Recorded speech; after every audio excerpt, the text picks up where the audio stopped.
Okay, hi everyone. I think the microphone's working. Okay. We are in part 2 of Apotheosis, and we had to kind of stop for vocabulary. Okay. This one's called Happy, and we're going out on it. All right.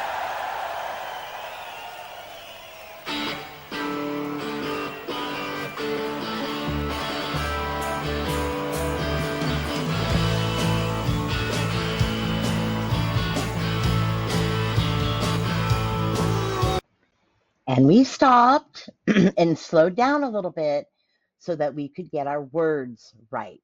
Because words matter, Ephraim. You got to nail it, right? You can't just start making shit up. So we're going to get this vocabulary down today.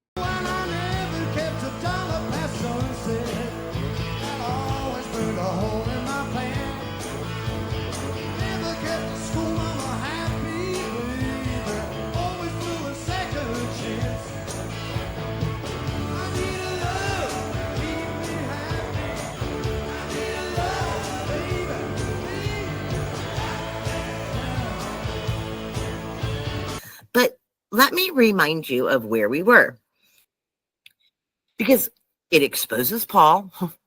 It takes away their control of letting you freak out and go next Sunday to find out the next chapter and when the asteroid's going to hit, right? It's fear. It's fear. So our next step was then, to prove that these things happened, because if these things didn't happen as he was speaking privately to his small group of disciples, then Jesus is not only a sadistic lunatic, but he's false, right? And there's timestamps through here. So my argument is, sure, this Chapman said, was Jesus a false prophet? Is that what you're saying? Every single denomination? That Jesus was a false prophet? Because at end times, modern Christian theology, he is. Or he's really cruel to scare the crap out of these people. Hi, and welcome to our Bible study channel.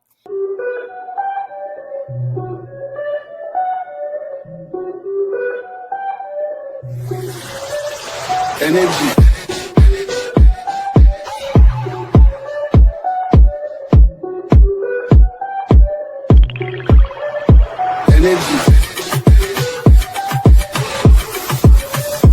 Energy.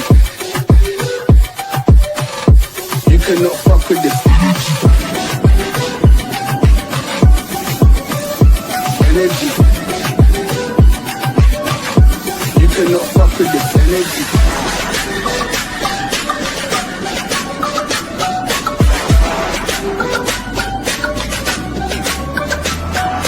Love to all those in the flesh, all of those who are listening. Don't miss the message, judging me.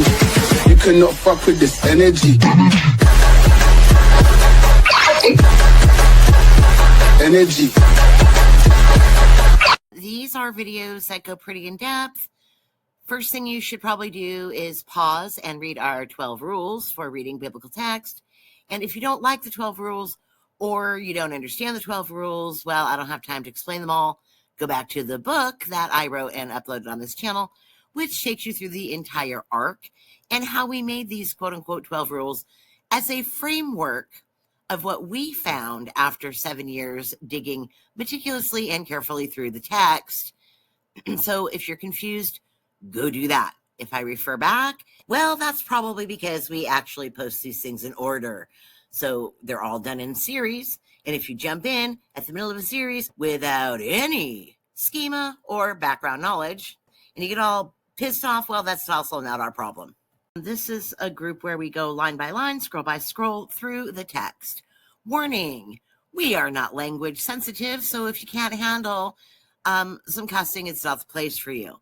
We also do not endorse nor approve of pretty much any mainstream theology. So if you're looking for that, also definitely not the place for you.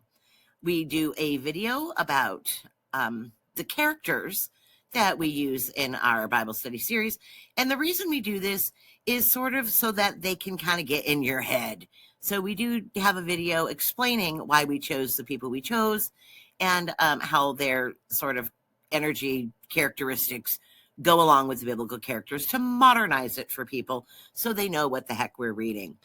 Clearly, the Roman Church was not doing their job and looking for the lost sheep of the reunited House of David. So that's what we're doing. Okay. We're taking that away from them because they screwed it up. The brilliant rabbis also down there in Babylon are also not looking for the lost sheep of the reunited kingdom of David. So you're not going to hear, let's follow Rome. And you're not going to hear, let's follow the rabbis on this channel.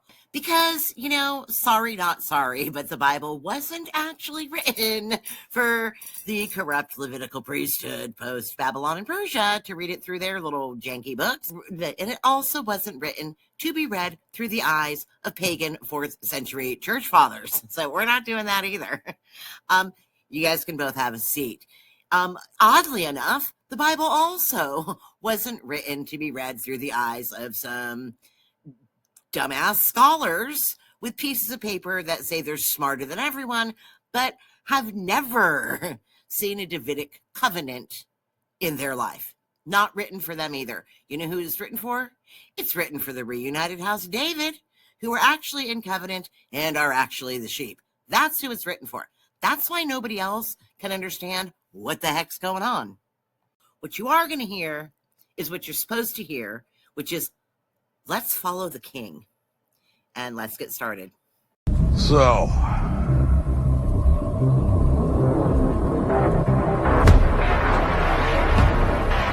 we are going to war.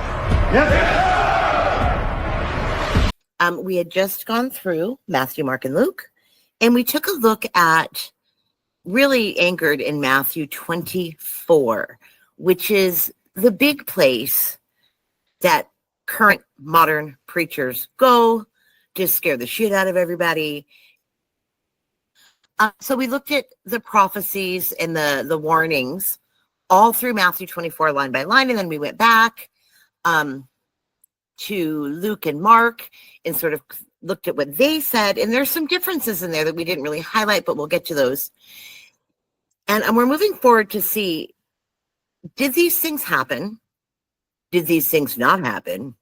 Which of them happened? Which of them are we waiting to happen? Because if you walk into, you know, many churches, and even your Orthodox and your Catholic churches are getting on board with this end times theology thing now that the evangelicals so prominently pulled to the forefront in the last few decades. But when you boil all that down, here's the question they won't and can't answer and have to avoid. If Jesus wasn't talking to that generation that was standing in front of him, then Peter's a liar, because we saw in Acts how Peter said, I'm speaking to you. Remember, the guys were like, oh, these guys must be drunk, because they were quote unquote speaking in tongues, which means the language people of a different language could hear and understand what they were saying.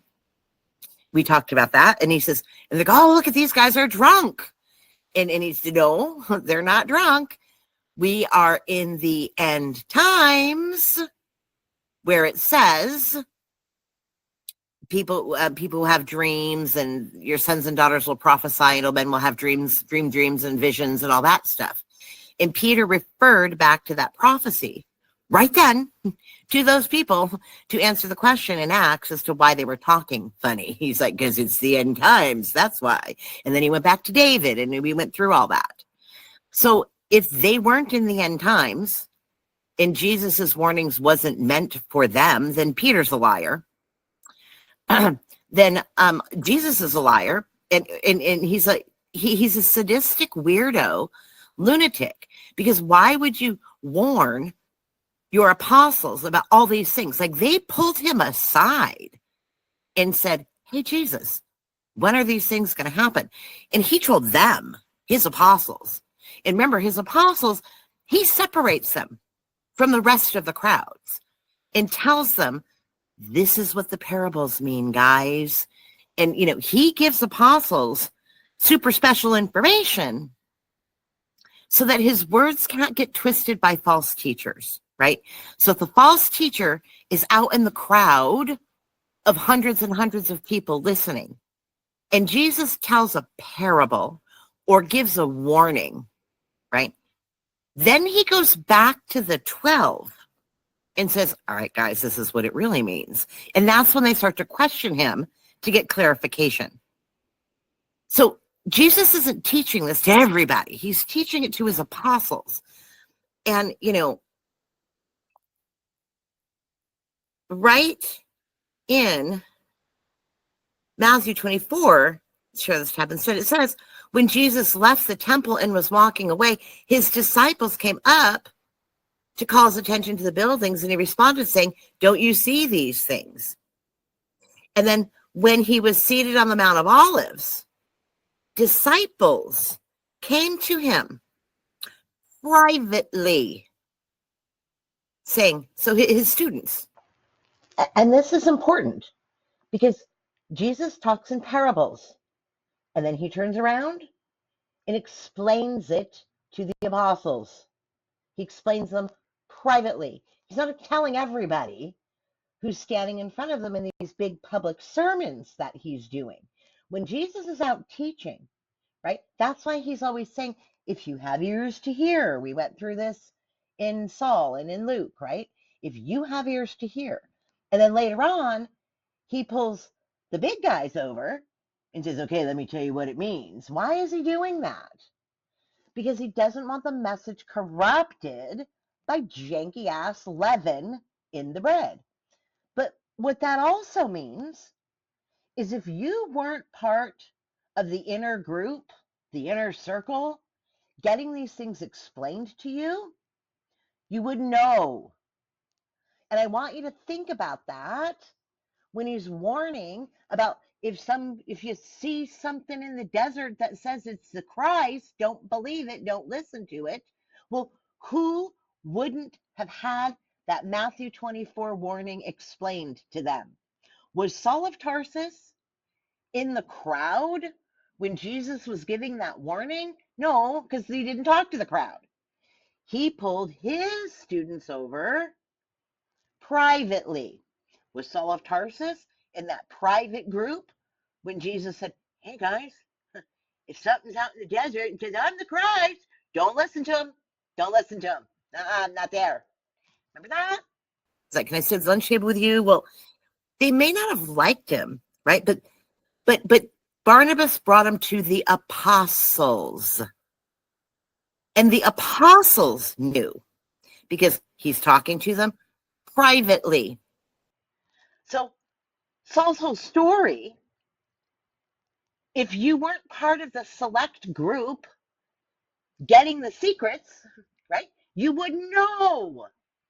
So when Saul shows up in Acts and he's like, hey guys, can I sit at the lunch table with you? Remember that? He's telling them a story that Jesus already warned against because he didn't know. The apostles knew because he had pulled them aside and explained it privately.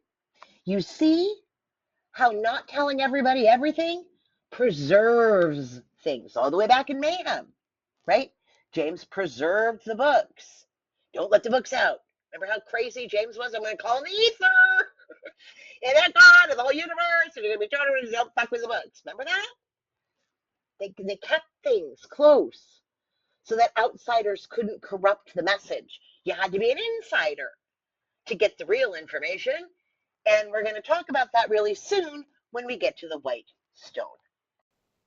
And what did he say to them privately? Two sentences later, one sentence later, privately. They said, what will be the sign of your coming and the end of the age? And Jesus said, take care no one leads you astray. For many will come in my name saying, I am the Christ. And they will lead astray. And you'll hear voices, blah, blah, blah. See that you are not deceived. This must take place, but the end's not yet. People arise against people. And many false prophets will arise and lead people astray because lawlessness will be increased. The love of many will go cold.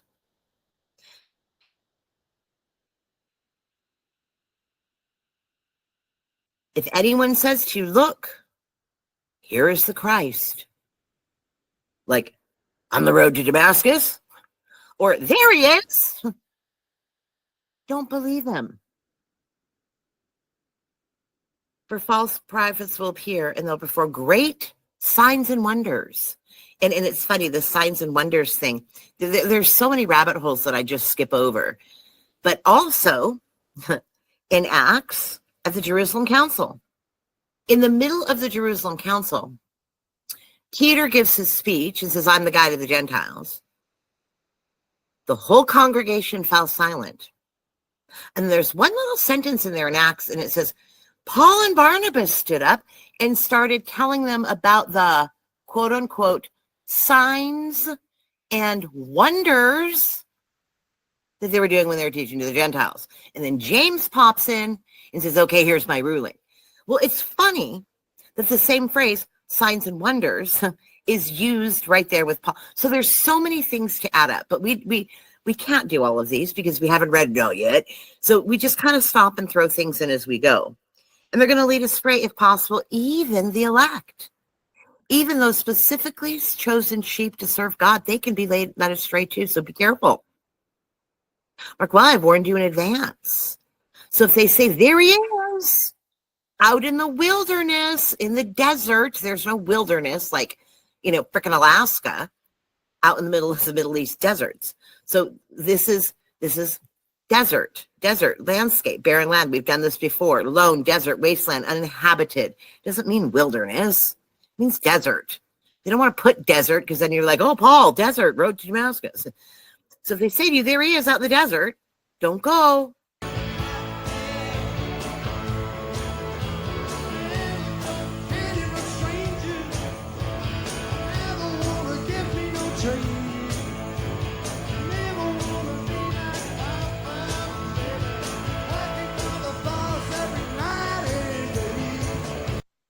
That's not him. Don't believe it. So they're not putting this in the context of them talking to that generation, because it exposes Paul. It takes away their control of letting you freak out and go next Sunday to find out the next chapter and when the asteroid's going to hit, right? It's fear. It's fear.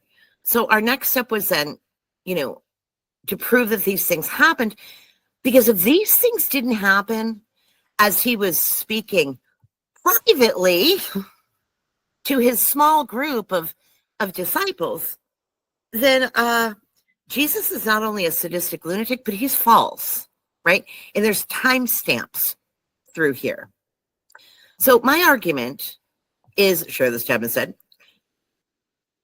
was Jesus a false prophet? Is that what you're saying? Every single denomination?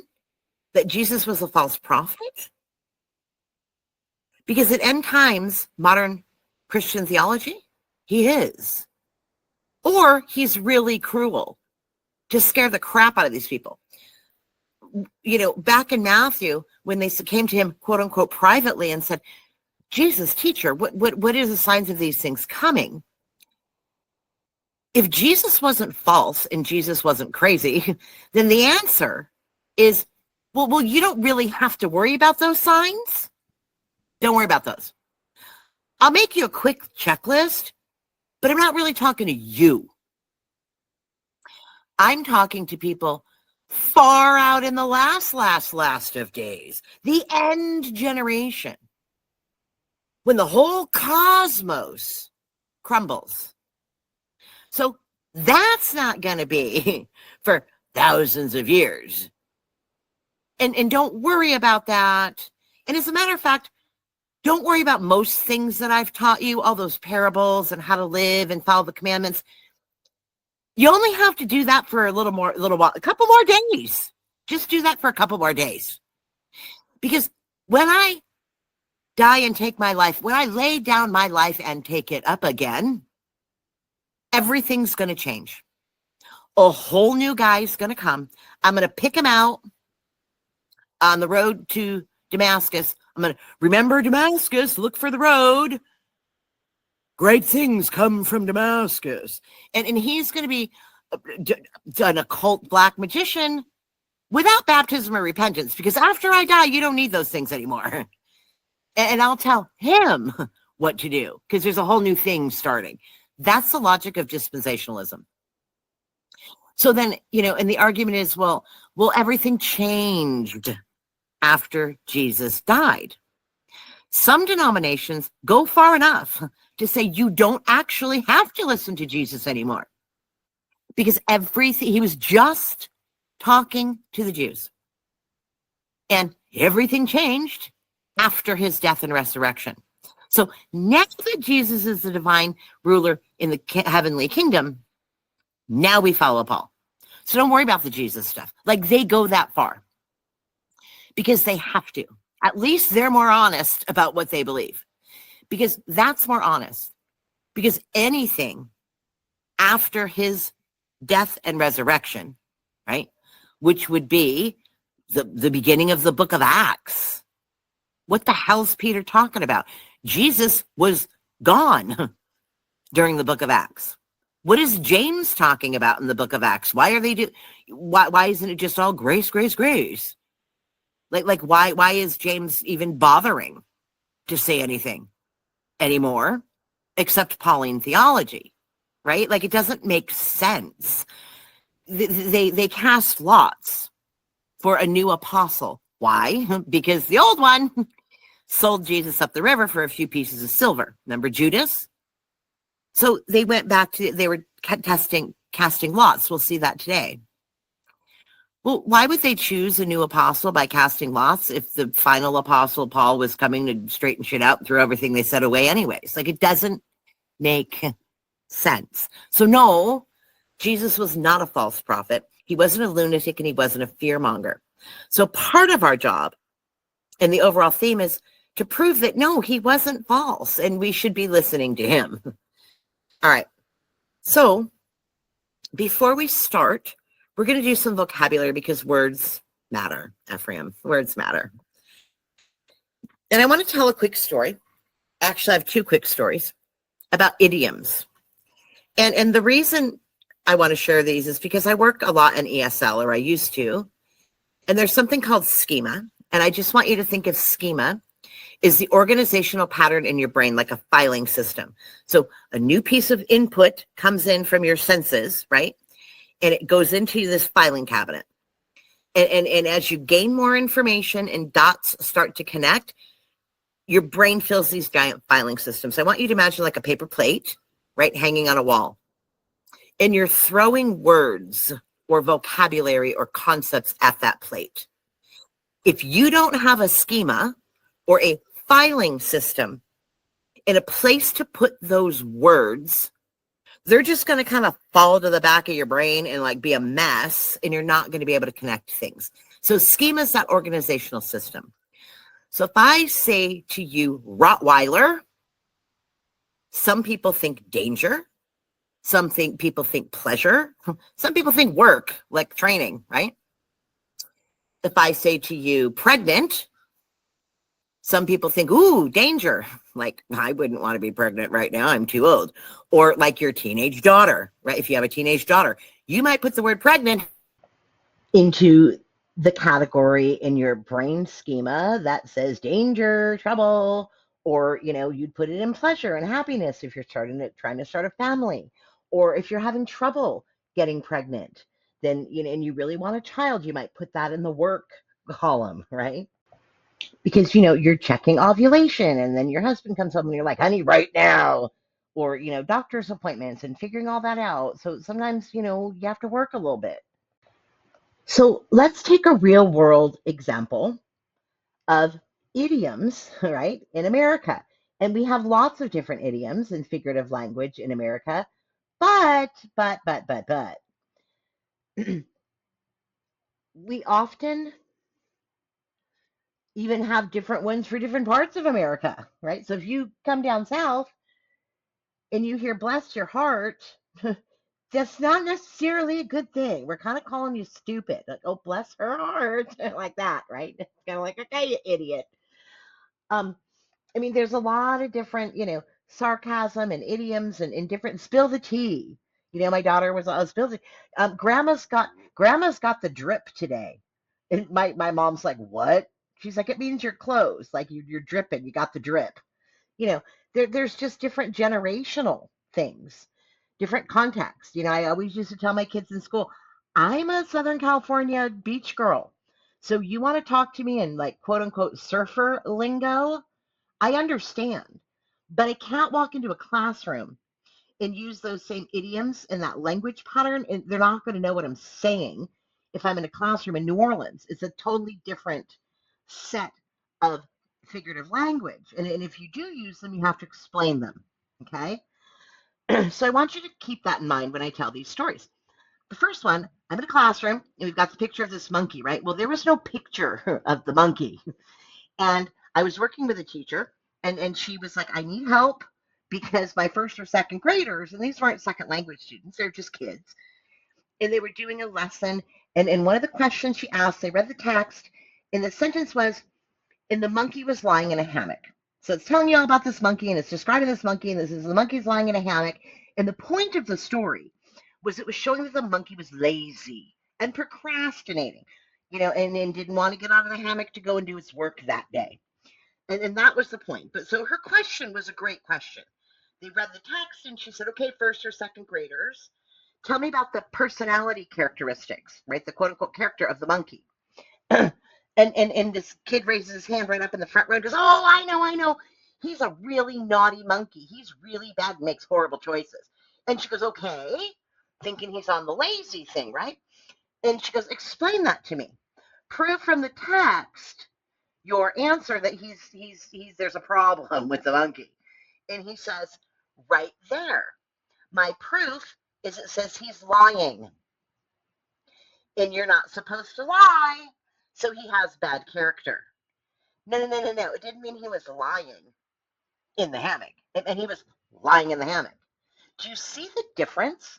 That's just a multiple meaning word that kids who speak fluent English get screwed up in reading a text. Now layer it with first century culture, occult, traditions, legal systems, these different empires influencing things, Jesus talking in parables, and in second languages. Like, come on, people. So we have to really stop and dig pretty deep so we're not interpreting the lying monkey in the hammock incorrectly. Another example of figurative language, right? I'm going through a drive-through, true story, absolutely true story. It happened about a year ago, 2 years ago. I'm driving through the thing, and I'm starving, and I'm getting a headache. I could have eaten my own arm off, but what I did I mean literally eat my arm off? No, I'm showing you how hungry I was, right? Getting a headache. So I pulled into this McDonald's, and I don't normally eat fast food, but if I do, I just wanted a certain way. So I ordered just a sandwich, and I got a fillet of fish at McDonald's, right here around the corner from my house. And I said, please, may I have a fillet of fish? Just the sandwich. No meal deal, nothing, just a sandwich. With no tartar sauce. And they always put tartar sauce on it, even when I ask for no tartar sauce. So I said, no tartar sauce, pretty please, with sugar on top. And the guy goes, yep, no problem, ma'am, pull around. And I pull to the window, and this guy was hilarious. He gave me the little box with the sandwich. And taped with Scotch tape to the top of the cardboard box was a packet of sugar, like from their coffees, right? You put sugar on top, which was really funny. And we laughed, and it was fantastic. Okay, it was fantastic. It made my day.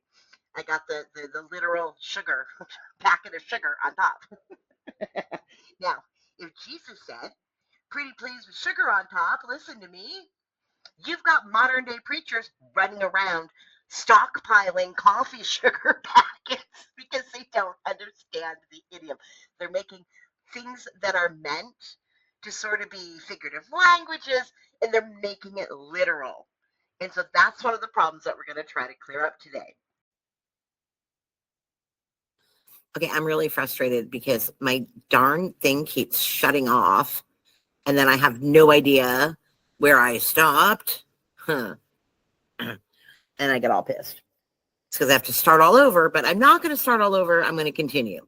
So for me, in between the last thing I said and this thing I said, there's a big giant pause of where was I? So I don't know where I was. So when this actually strings together, if it looks a little choppy, that's why. My computer kept kicking me out of the meeting and then restarting. So we're going to keep going. We're going to keep going, and I'm going to assume we did all this, which is just the intro and a big long list of words that we're going to go through, and we'll start that now.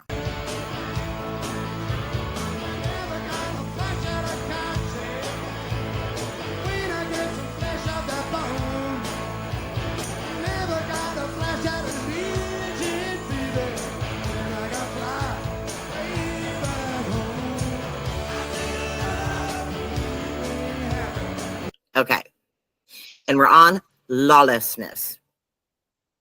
This could be due to ignorance or disobedience.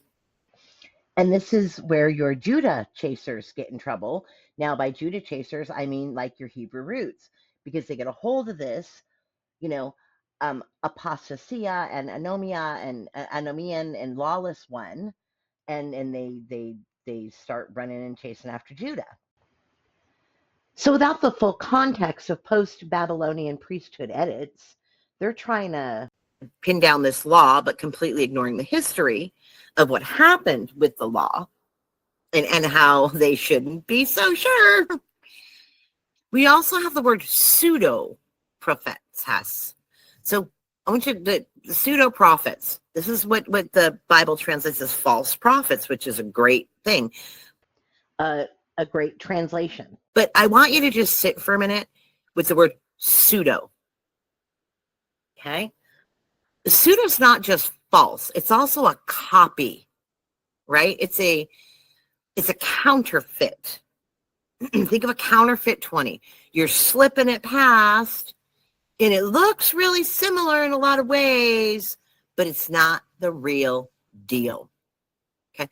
There is a level of deception and copying and imitating that comes along with this word.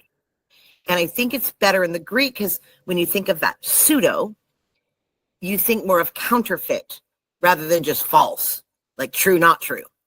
That's a little too simplistic for the tricks of the quote unquote false prophets. So think of them as a counterfeit 20 that might slide by if you're not careful, which is why you need a warning, right?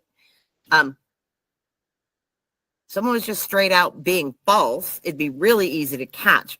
But if the falseness is hidden with a lot of imitation and counterfeiting, it's a lot harder to discern. So I wanted to point that word out that Jesus uses here in Matthew 24. There's also the word psycho, the Greek word psycho. And I want to attach that word for a minute because you'll see how it gets translated. And it's not a bad translation.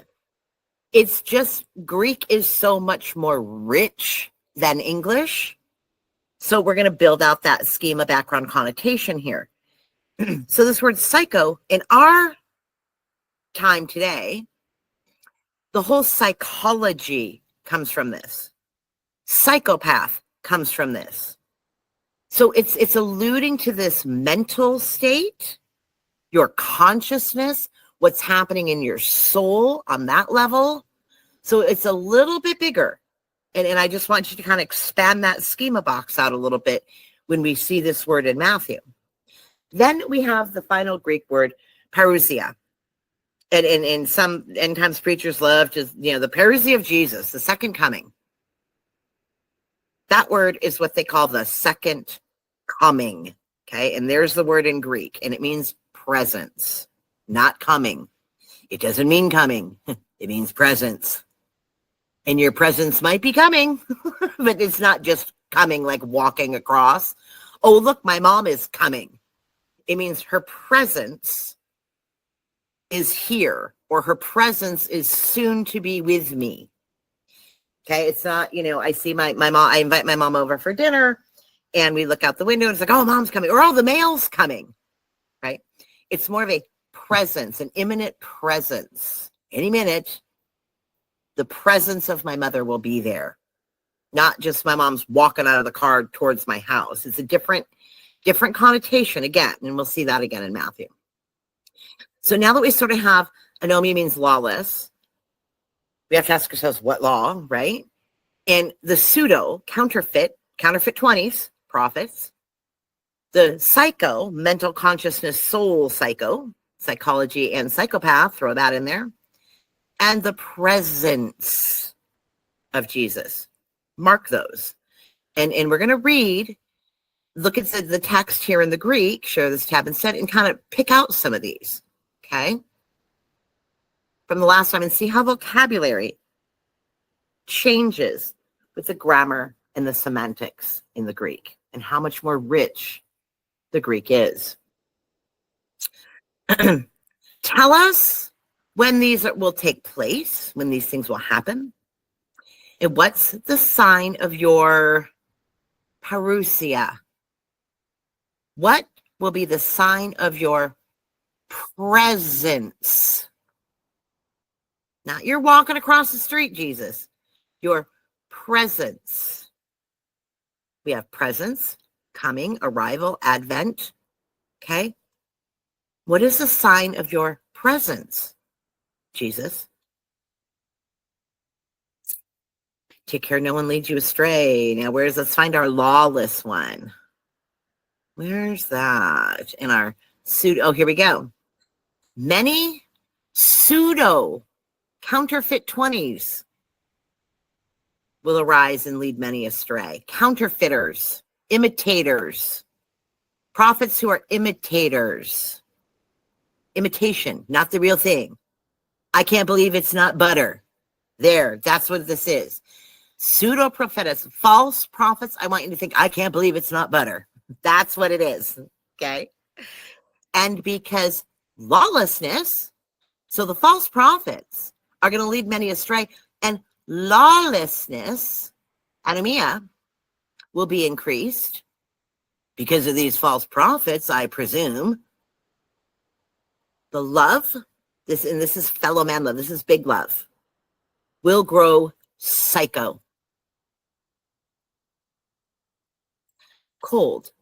This is heart, mind, consciousness, soul grows psycho.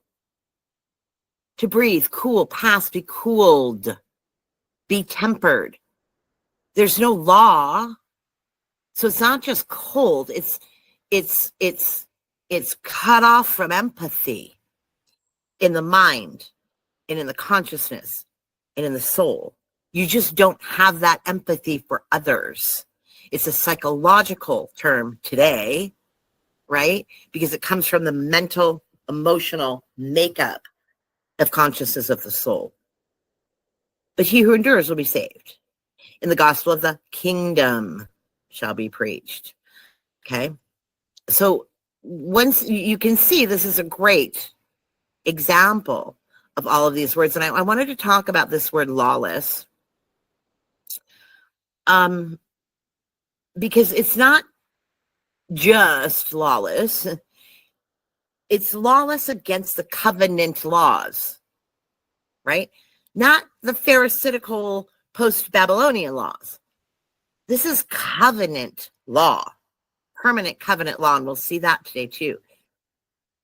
Interestingly, in Acts, I think it's Acts 26, and if it is, we're going to jump there really fast. We've talked about this 100 times. When James confronts Paul in Acts 21:21, you see this word lawless. He accuses him of being the lawless one. But they don't say that. They don't translate it that way. And that's why you have all these rabbit holes. Apostasia and anomia is the same thing. This isn't forsaking Moses. Apostasy means it goes along with the word of anomia, being lawless. Apostasy is falling away from the law of Moses. So this isn't just forsake, just forget about it. apostasy, the church calls people apostates when they leave the church because they're not following the church laws. Well, James is saying that he's lawless because he is walking away from the Moses law. So you put this apostasia word together with the warning in Matthew about the lawlessness, and then you know that over in the Dead Sea Scrolls, we did this in the Mayhem series, and the Ebion, we're constantly accusing the quote-unquote enemy of lawlessness, right? And he teaches false doctrines that lead to lawlessness. They call him the lawless one. And the Ebion comes straight out and say Paul was the lawless one. He was the enemy. And the Dead Sea Scrolls hint to that. And they're like, the lawless enemy, the liar. You put all these things together and it starts to build a much bigger picture, because these words are very specific in the Greek, speaking on that covenant law. So I wanted to point that out, and how vocabulary can really, really build our schema and background as to what's happening here in the first century. All right. So here is, this is so far, a list of the vocabulary that we're going to go through in the next several sessions, because this might take a while. And we might not do it all at once. We might do some of it and then come back and do a little reading and then do some more. But today we're just doing clouds, mountains, and stones. So let's get to it. And we also have all this. And this list may start to get bigger as we go. But clouds, straight up, this one's pretty easy. Clouds signify divine presence. And that could be guidance, judgment, or transition. Remember, Jesus is coming on the clouds. We talked about the coming. The coming word is presence. Well, he's going to be present in the cloud. The cloud is divine presence with guidance, judgment, and transition. And we're going to see those clouds because New Testament words defined in the Old Testament. So way back in Exodus, right? We're crossing the Red Sea and we're giving the 10 Commandments to Moses, and they're going on the road trip from hell out in the desert. All right. Exodus 13, the cloud shows up and we see clouds.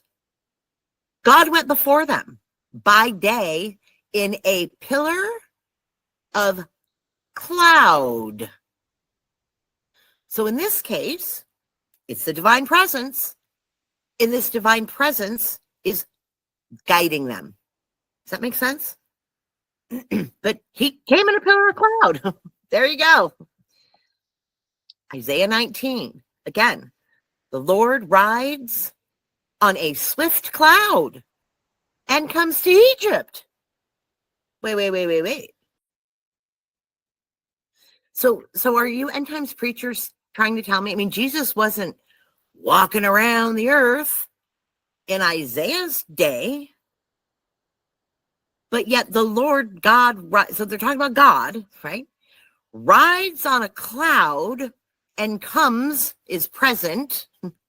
His presence is in Egypt. So Isaiah 19 is the best parallel verse to this whole Jesus coming thing, or Jesus presence thing. Now, you would never, ever, end times preachers, I'm looking at you. You would never read Isaiah 19:1 and say, be careful, Egypt. Everybody go and warn Cairo. Because Isaiah said, God himself is riding like a freaking mechanical bull, literally. Just think about how absurd. And it's Egypt, so they're getting judged, right? For judgments against the nation, the people, ethnos, people. That's another one we got to straighten out. But then, and we all understand that, right? We all get that. But then somehow over here in Matthew, when we get to Matthew 24, suddenly it doesn't mean that anymore. No. It doesn't mean that anymore. It means, let's find that, share this tab instead. Let's find it. Let's find Jesus coming on the clouds. Here he is. The Son of Man is coming on the clouds with power and great glory.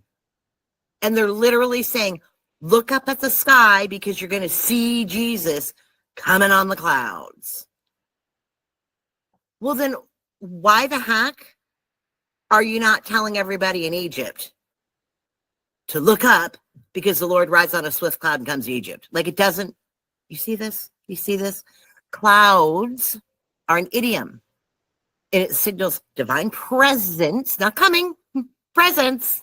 And the presence might be coming, but it's a presence for judgment in this case. So we've got divine presence. It's clouds are a way of saying divine presence for the sake of judgment, guidance, or transition. Because in Daniel, Old Testament, 7:13, Daniel is prophesying and says, one like the Son of Man. Well, why is he like the Son of Man? Well, because he isn't physically the Son of Man in human form. He's the Son of Man in divine form, right? So one, like the Son of Man, who's the Son of Man? Well, that's Jesus. Come with the clouds of heaven. Coming with the clouds again. There we go. This is messianic imagery tied to that divine presence of the quote unquote coming, which is presence, the divine presence. And this is a passage about judgment, just like Isaiah, and also a transition of power from this institutionalized empire religious system to something else. The passing of the scepter, if you will. The scepter shall not depart from Judah until Shiloh comes. Well, you better know who Shiloh is, because it didn't say the scepter will not depart from Judah until Judah takes it from Judah. Like, it doesn't say that. So there's a transition of power he's prophesizing. And we've got this presence with the clouds of judgment once again. So clouds are easy, right? It's judgment, guidance, and transition. All right, let's go to the next one. We have mountains. Mountains are kingdoms, governments, power structures. That's what mountains are. Let's look at a couple verses about mountains. We've got back in Isaiah. In the last days, we're going to learn what those are eventually. The mountain of the Lord's house shall be established. The mountain of God's house. This is saying the kingdom, the government system, the power structure of God and his house is going to be established. Does that make sense? It's not like a volcano is going to come out of the freaking ocean and God's like, oh, that's mine. Or like, I've heard this one with the Tartaria conspiracy people. Well, Jesus is living in the Arctic because they don't let us go there because they hit Tartaria in the mud floods. Like, really? And that's where his mountain is. No, guys, come on. The mountain and when is this going to happen? This is an interesting part. I'm telling you, these end times preachers don't know their Old Testament. Isaiah's prophecy literally says, in the last days, the mountain, the kingdom, government, power structure of the Lord, of God's house, shall be established. So you're telling me that we're not, that the first century Christians were not in the last days. We're in the last days. So if we're in the last days, that means the mountain of the Lord's house hasn't been established yet? Is that what you're telling me? That there's no kingdom at all? Because God's kingdom, government, power structure isn't established until the last days, according to Isaiah. So then, if we're in the last days, the Lord's power structure hasn't been established? I beg to differ. Oh no, there's a kingdom. There's a kingdom. It's here. That's the whole news. Remember Jesus in Matthew? We just read it. The gospel of the kingdom. is what you're supposed to be preaching, not the gospel of grace, the gospel of the kingdom. It's here. That's the whole point.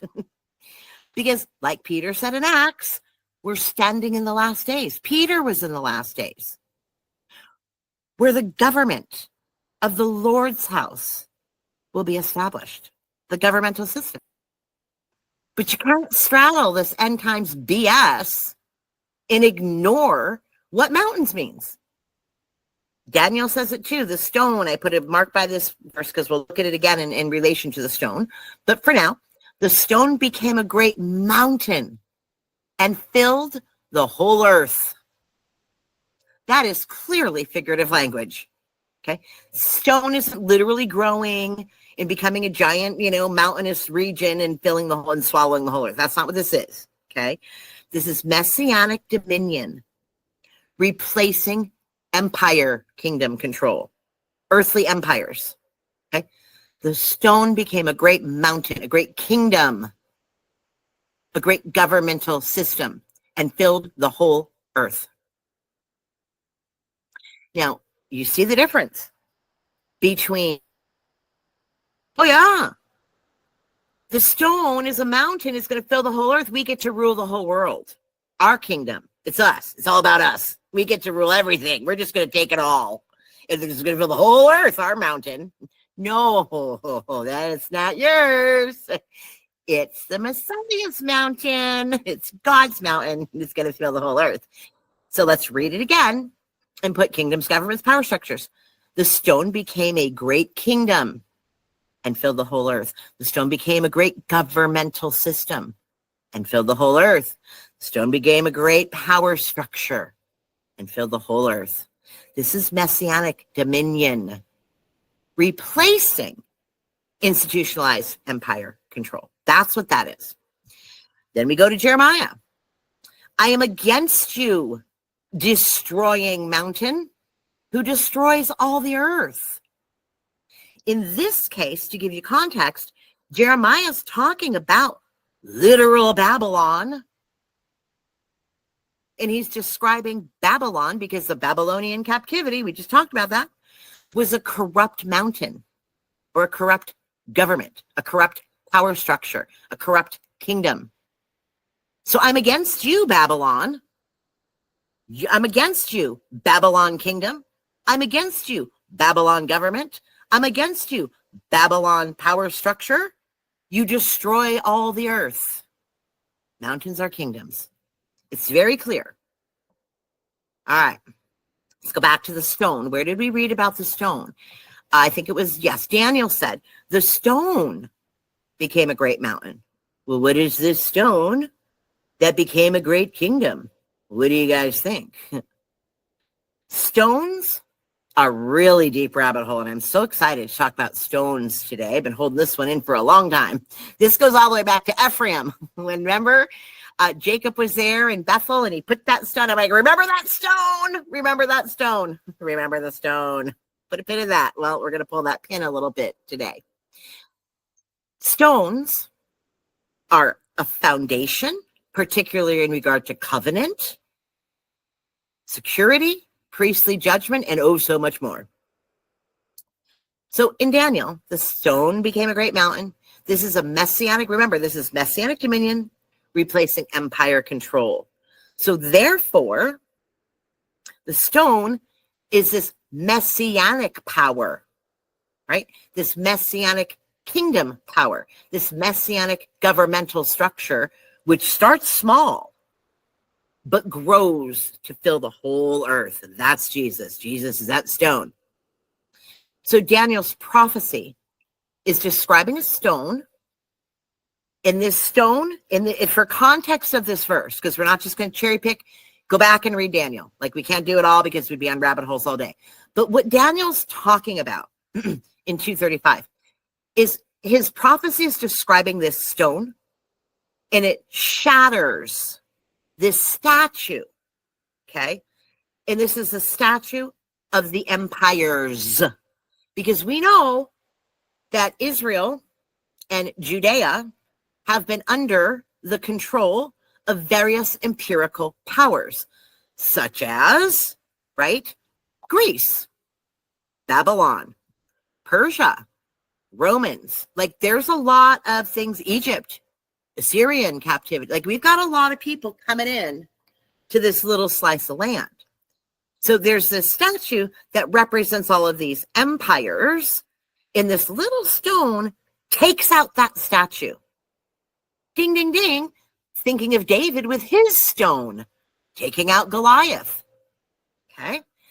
And then this stone that takes out this statue of empires, the statue representing all of these corrupt empires, it grows and grows and grows into a mountain filling the earth.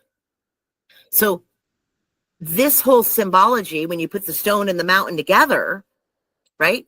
The whole thing is about divine rulership, replacing human, quote unquote, empire control. Okay, let's look at the stone a little more. You've got a lot of biblical connections to this stone. We've got our stone at Bethel. Okay, I want you guys to remember Bethel. That's Genesis 28:18, where Jacob's stone, he put that stone down in Bethel. I'm like, put a pin in that stone. This isn't necessarily directly a messianic passage, so it's not linked directly to the Messiah, but it is. It isn't, but it is. What Jacob's stone was doing when he placed that stone down in Bethel that we learned about in the Ephraim series, it marked establishing a covenant. Let me close the door because I hear a chopper and I don't want it to bother you. Cutting the lawn and he's only going to get louder, so I wanted to close the door. So Jacob's stone is marking that the establishment or the foundation of covenant.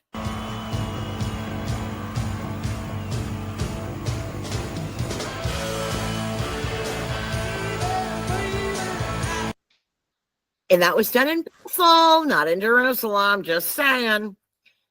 And it's not directly tied to the Messiah, but it is when you know that the Messiah came with the quote unquote new covenant, which is really the old covenant from Sinai that was also, interestingly enough, written on stone tablets. And then we've got in Revelation, the elect are the saints are on the sea of glass and they're singing the song of Moses from the stone tablets. They're teaching the 10 commandments. They're hearkening back to Moses, just like Jesus did, right? And renewing that old covenant, but opening it up even larger for the whole world, cosmos, not ghee, to be included. The difference between the old covenant and the new covenant is who's invited, okay? Because the old covenant was keep these 10 commandments because I have to protect a bloodline to bring the Messiah to save all of humanity. And we'll get to that a little more. And why God put Israel in the land to begin with, okay? And why not imaging God is sin. We talked about this in James, how sin is really just not imaging God. Well, I'll just give you a piece, and then we'll put a pin in this. If sin is not imaging God, because we were created in his image, and he said, here's the rules, the 10 commandments on stone, the foundation of the covenant, right? You're going to follow these rules so that you properly image God. And that's our part of our covenant, okay, is these rules. And I'm going to put you in this land, and just know that demons are attached to the land. And the practices of the people already in the land are like, idolatry, child sacrifice, like they're donkey fuckers and baby eaters. And so be careful.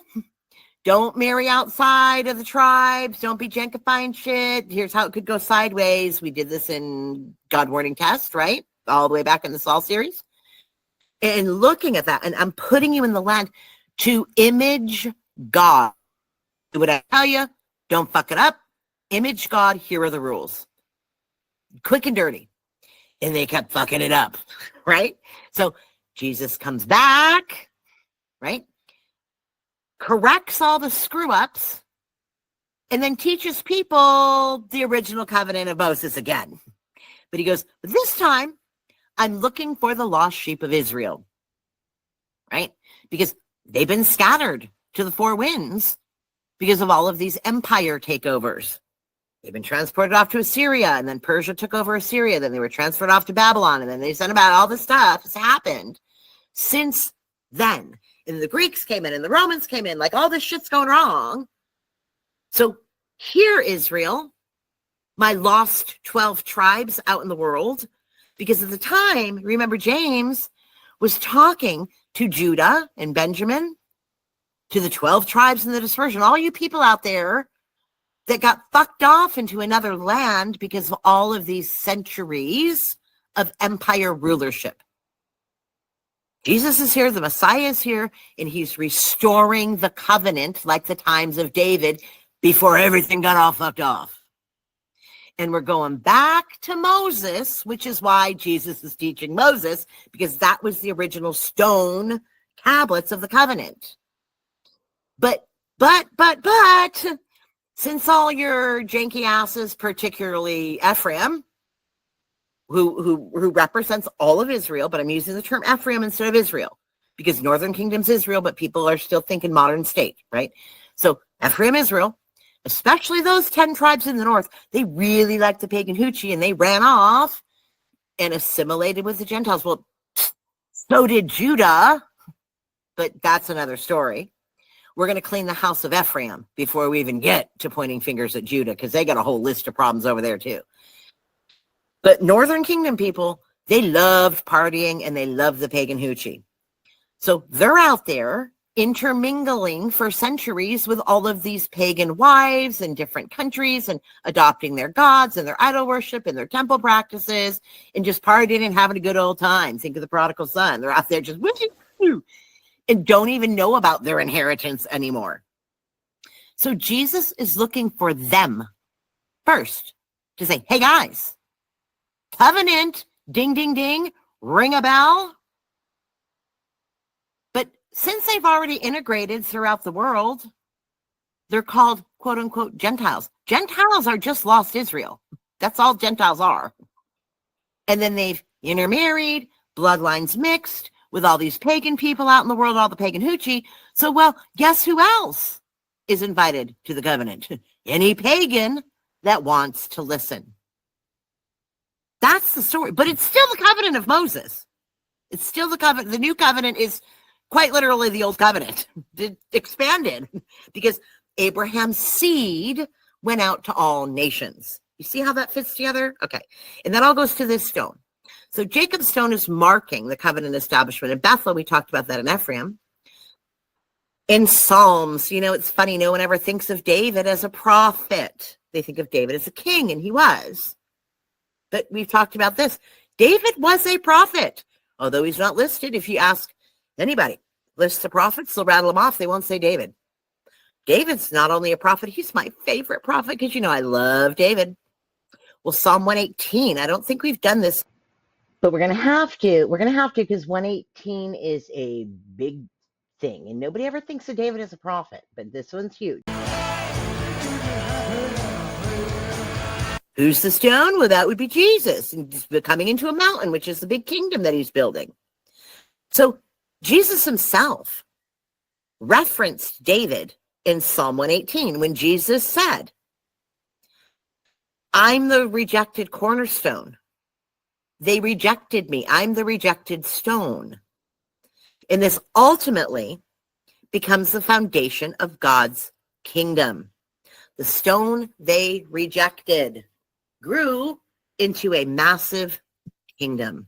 Is this making sense to you now? The kingdom builders ignored him and rejected him. But he built that kingdom, didn't he? So we also see this, that it's a messianic cut without hands symbolism. This stone up here in Daniel, in the stone that became a great mountain that filled the earth, the rejected stone, the rejected cornerstone that becomes a giant kingdom, in the marking the covenant at Bethel, all this covenant, new kingdom, covenant law, new kingdom talk with the stones. Well, Daniel's stone wasn't a stone, quote unquote, crafted by human hands. It wasn't man-made. It's a divinely appointed stone. So this is Jesus as the cornerstone of the new Covenant. It's all about covenant promise through the whole Bible. I don't know how they miss it, but they do. Gets even better. We've got the Urim and Thummim stones. And these are black and white stones, okay? And they mean, there's a lot of things that Urim and Thummim could mean. And they sort of look at this in the Hebrew language, but, we know that the Phoenician versus the Hebrew versus the Aramaic versus the Greek versus the Masoretic. Just trust us, guys. We added vowels, trust us. We've got all that mess going on. So you've got scholars and people trying to figure out what exactly these were and where those words come from. And maybe if they can get to the etymology of these words, they can figure out how it was actually used. Because there's several Bible verses that point to these stones. So some of these translations, or what this means, could be, it means lights and truth. It means teaching and truth. It means revelation and truth, like something's revealed to you. You're enlightened and truth. It could also mean cursed or faultless. You're faultless or you're cursed.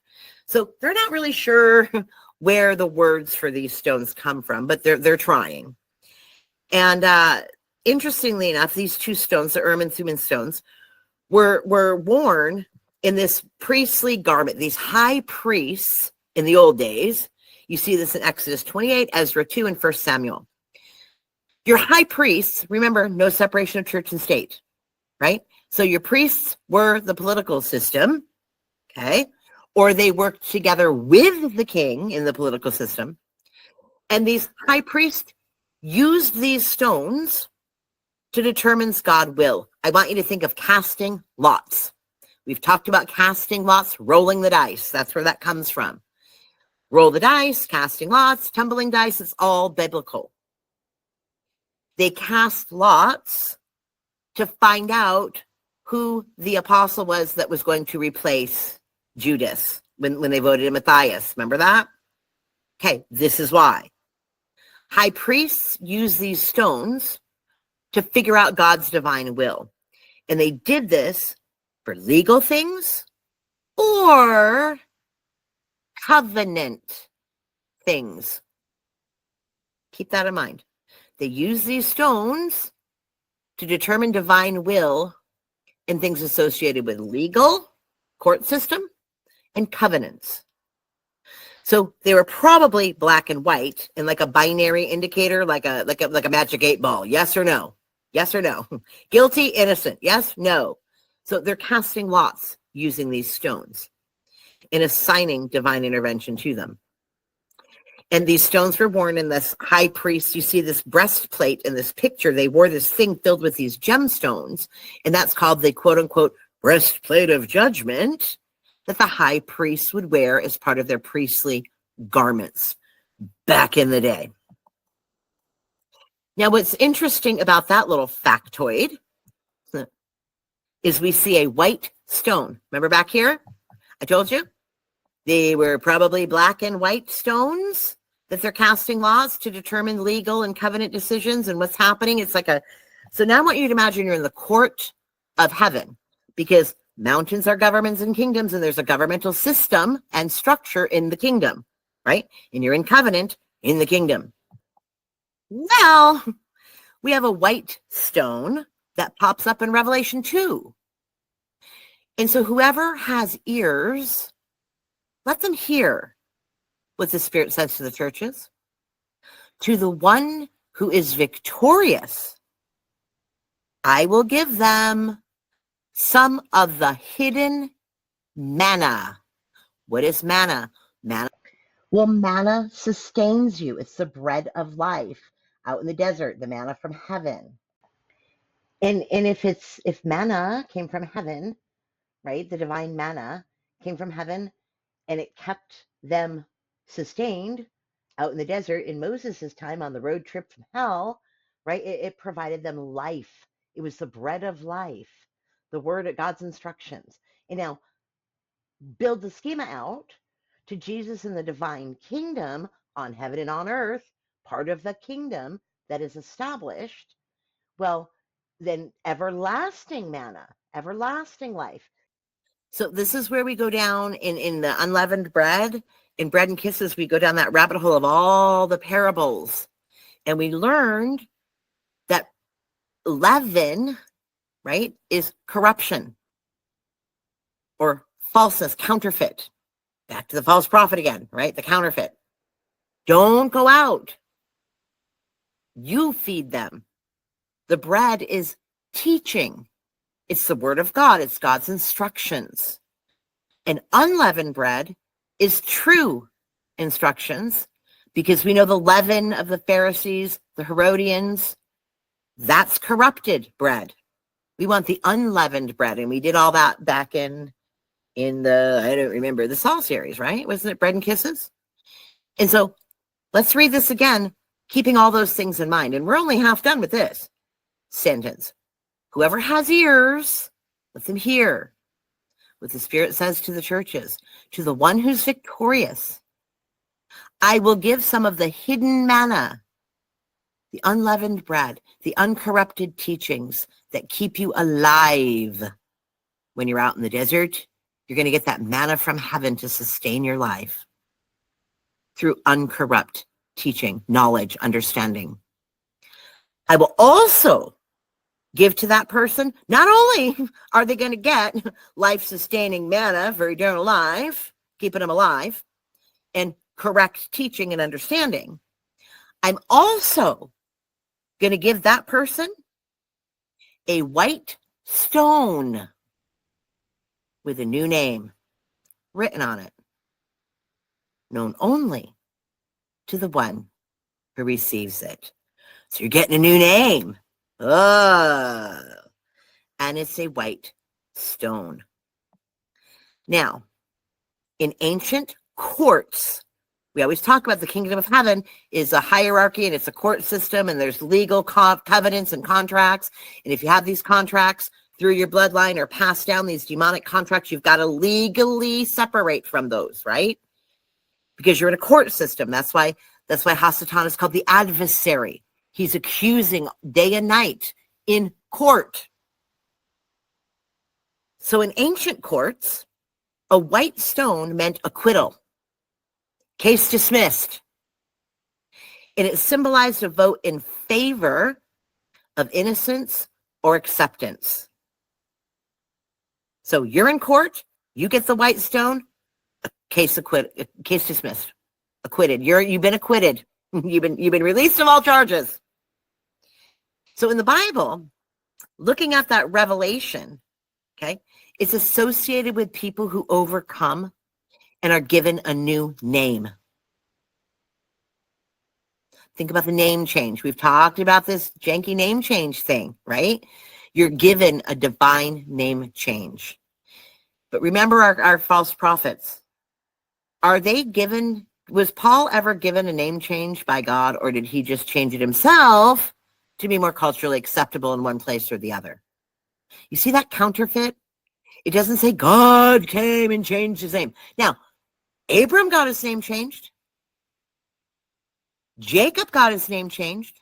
All these people are getting their name changed, right? What counterfeit person also has a name change? Just saying. The name change is a big thing. It means you're doing something new, something else. We've talked about this one before. You Hebrew it over, right? Cross it over, Hebrew it over. And you've got a white stone, means acquittal, and symbolizes a vote in favor of innocence or acceptance. You're overcome. You're getting a new name. And it's symbolizing that new identity, divine election. You're part of the elect. Innocence, victory, all that good stuff. While a black stone means guilt.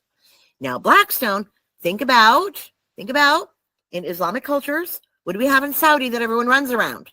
The black stone. Why are they running around? Absorbing the guilt, taking off the sin. All these things are connected, but if you don't have the schema, you can't understand. So this whole scene where Jesus is saying, I'm going to give you the unleavened manna. This is sustaining, keeping you alive like the manna in the desert, right? But it's everlasting life. I'm also going to give you a white stone with a new name. You're getting a new name. You're getting a name change like Jacob, like Abraham, like all these people. And you're getting the white stone of innocence. Case dismissed. We're in court. Boom, case dismissed in the judgment court of heaven. You getting all that? Well, this is mirroring those original Urim and Thummim stones where this divine judgment is determined. Who is accepted and who is rejected? This is sheep and goats. White stone, black stone. Jesus says, if you hear and you're victorious, I'm going to give you the understanding, a new name, and the white stone of those who are accepted. And stones we know have to do with building mountains, building kingdoms, being in covenant, the covenant foundation. So there's so many multiple layers of meaning throughout the Bible. Covenant markers, right, in Bethel, symbols of divine rulership. They use it to memorialize supernatural events, ensure divine justice is upheld in the courts. So stones are huge. For covenant foundation, we've got Jacob's Bethel stone, and it marked divine agreement. We've got security and protection. David's secure, smooth stone is what secured Israel's victory over Goliath. David's stone is smooth when he shoots it at Goliath from his slingshot. Priestly judgment, our casting lot stones that the priests used to wear and carry with them, is used for divine decisions or divinely casting lots for yes or no, innocence or guilt, and to figure out what the heck's going on in covenants and legal matters, like the courts of heaven. The rejected stone talks about messianic fulfillment in Psalms, and Jesus is the cornerstone. Supernatural intervention, we've got Daniel's stone shattered those empires just like David's stone, and it grows into a full mountain, into a full kingdom. We've got law and covenant enforcement, Moses' tablets. The 10 Commandments were written in stone. So not only is this permanent, people are like, oh, that means it's permanent. Yes, but it's also a foundational covenant, the cornerstone of everything, which is why Jesus is like, go to Moses, right? And James is like, Paul, you're not out there teaching to eat in demon temples, which goes against Moses, idolatry, like the foundational covenant breaking. You see how all this fits together, all this language. And then witness against rebellion. In Deuteronomy, we see that stones are inscribed, and these stones are used as covenant reminders. Also, we have moving the boundary stone. They used to use boundaries as like fencing or boundaries of your land and your inheritance. And we're not going deep into that one today. Put a pin in that one. Removing the boundary stone, removing the bound. That's a big one. And it really applies to today with removing the boundary, removing the inheritance, the identity, the land of someone else. So if you have a neighbor and you keep inching your stone over to more of your neighbor's land, you're stealing their stone. You're stealing their land by moving your boundary stone. But you're not only stealing their land, that land is an inheritance to them. So you're taking their inheritance. An inheritance speaks to blessings, curses, covenants, divine inheritance, divine election, and identity. So we're going to go deep in that rabbit hole of moving the boundary stone. That's another one that leads into all of this. So we've got clouds are the presence, judgment, transition, but you know, the presence of God is seen in the clouds. And that could be for guidance like Moses with the pillar of cloud, or it could be judgment and transition of power. Okay? Mountains are kingdoms, governments, and power structures. Stones, there's so much. But you got to get all of those pieces of like, it's the foundation of covenant or security of those in the covenant. And also that divine judgment, that stone building into a mountain. And then we've got the lot casting stones and the white stone in Revelation with the priestly judgment in the courts.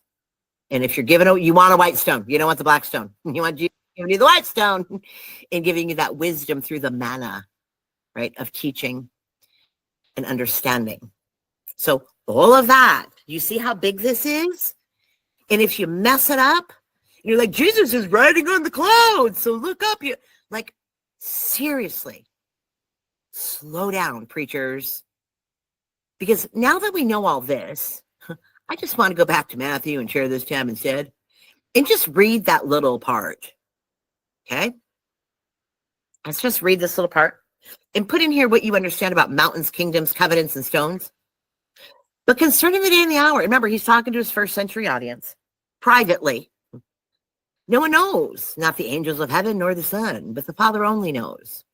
For as it was in the days of Noah, so will the presence of the Son of Man, the human, me, the son of Adam, because he's doing a human thing by reversing human death, right? So only God knows. So will the presence of me. Does that make sense? Does that make sense?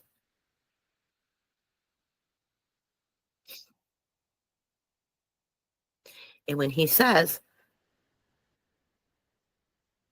kingdom against kingdom, nation against nation, and kingdom against kingdom, many people will be led astray. Love will grow cold, non-empathetic. But the one who endures to the end will be saved. There's that white stone. He's going to give you that white stone. And the gospel of the kingdom will be proclaimed. So at the end, those who endure, remember Jesus just said, if you endure and you win, you get that. What do you get? What do you get in Revelation? For those who have the ears to hear and listen and endure, you get that stone. You are marked. And this gospel of the kingdom, the mountain, the gospel of the mountain will be proclaimed as a testimony to all the peoples. And then the end will come. You see that now? How different this is when you have a little bit of background and a little bit of ancient language and a little bit of idioms and figurative language under your belt. It's already making a whole lot more sense.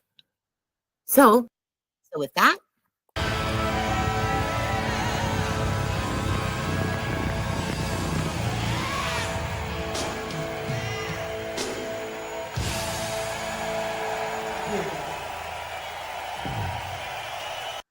I'll see you the next time.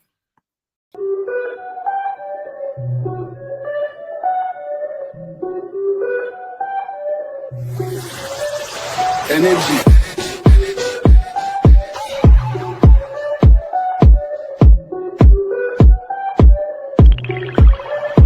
Energy. Energy. You cannot fuck with this. Energy. You cannot fuck with this energy.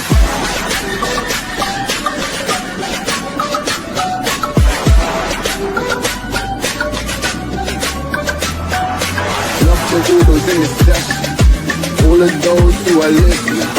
Don't miss the message, judging me. You cannot fuck with this energy.